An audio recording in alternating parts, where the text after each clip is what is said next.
The car culture in Thailand is exactly like Japan, except it's lawless.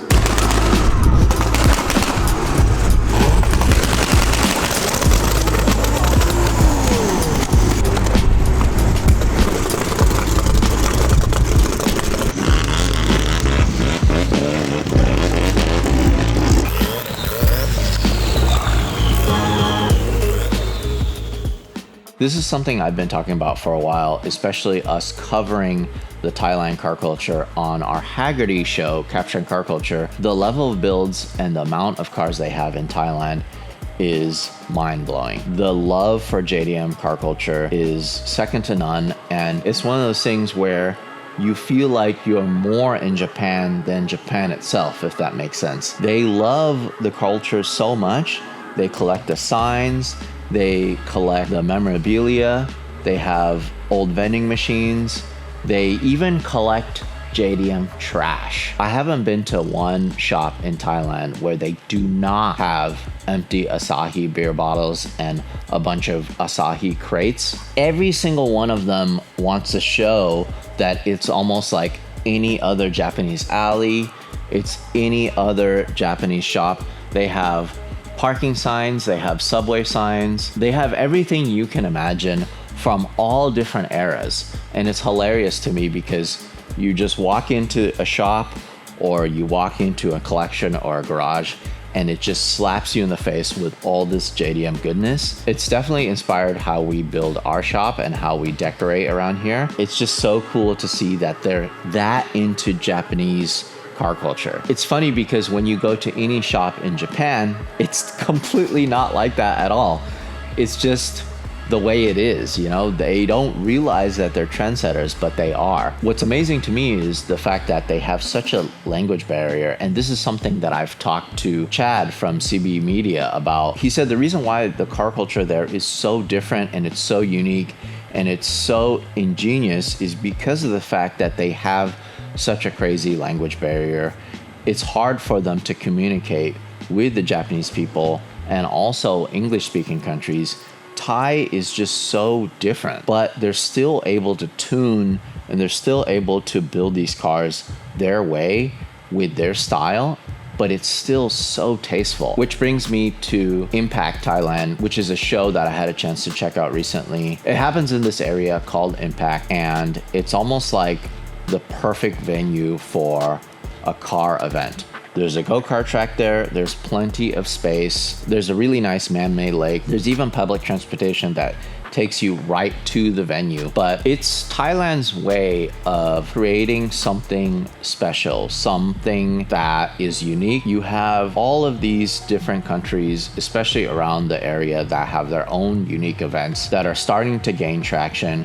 For example, in Malaysia, you have Retro Havoc. In Singapore, you have F1. In Indonesia, you have the Elite Show. There's so many reasons to go to the Southeast Asia region for car culture. The folks in Thailand wanted to create an event that draws so many people from that region to Thailand. What a way to kick off this inaugural event. They invited me, they invited Dino, but they also invited Keiichi Tsuchiya and Manabu Arito. Still can't believe it.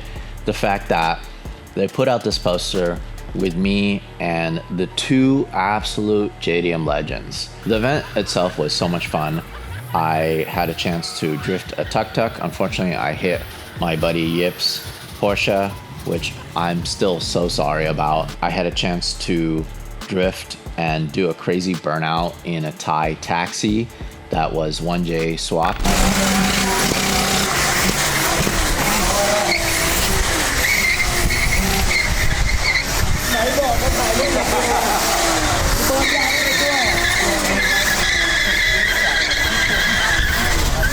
This is what I mean about Thai ingenuity. I saw this Lamborghini, not Lamborghini. It's to the point where I'm not even upset the fact that it's a replica. I'm more just impressed at what great lengths this person went through just to build something that he's proud of. Dude, now I've seen it all. This is so insane.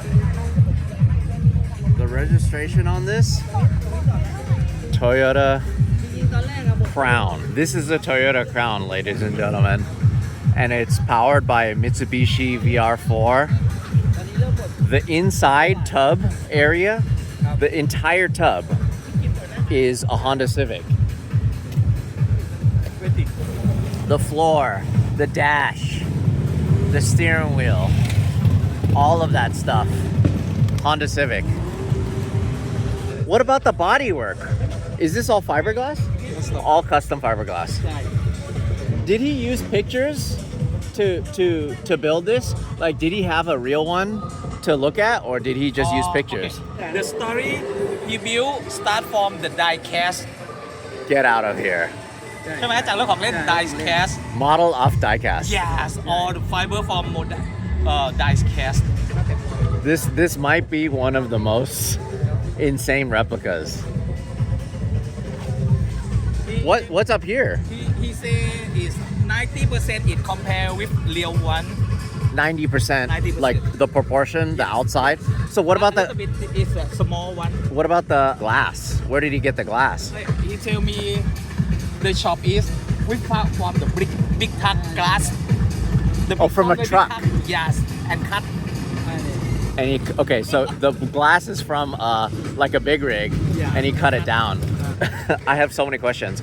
How long did it take for him to build? 4 or 5 years. So he built it on his free time over 4 or 5 years. Does he know how much it cost for him to build this? Around 1 million baht. Around 1 million baht to build this. I just looked it up. He said the real one is 1.5 million US dollars here because of the luxury tax. Everything is 300%. Him being able to build this for 50th of a price, $31,000, is really something else. Like, it's amazing. So it's a Nissan door. Nissan door. It's a Nissan door. It's a Mitsubishi GTO engine. Yeah. So like a 3 turbo, about 3 liter turbo engine. Right. Oh, so the steering rack is from Isuzu D-Max. It's a D-Max rack with a Nissan Almera power steering Unit. steering Okay. assembly. Right. Okay. It's a mixture of everything. Right. It's just a hybrid of all the parts. The suspension, the arms and everything is all fully customized. He did it himself. He just bought steel, cut it out, measure everything. and Right. Basically, There we go. That's how that exists. What's crazy to me is the organizers purposely did this event for everyone to come to Thailand during the rainy season. They just had to take the risk because it was something that they were really passionate about. It just gave people a reason to come to Thailand outside of the normal holiday season. Usually people go during the winter months because it is a little cooler, and that's just kind of when it's popping in terms of tourism because it's the dry season. But as you know, during the rainy season, it's just a lot harder to enjoy cars. But because they took that risk and it actually did rain, it paid off in the end because we had a couple days of clear weather. It was just so cool to see so many talented builders, and I cannot wait to go back and see how this show develops.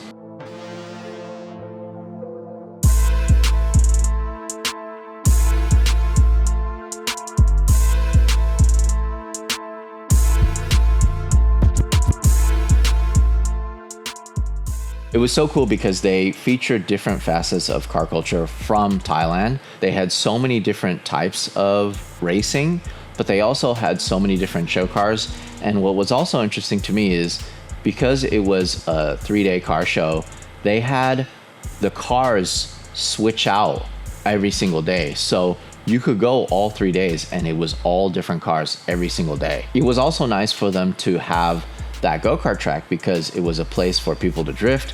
It was a place for people to go not crazy fast because it's still just a small go-kart track. But the organizer told me that most of these Thai people, especially from Bangkok, have never heard these cars at full tilt. They've never heard a launch from a GT3 RS. They've never heard like a crazy two-step or a lot of these cars spitting fire in person because they just don't get the opportunity to do so. That's what it was for. It was like a car culture festival.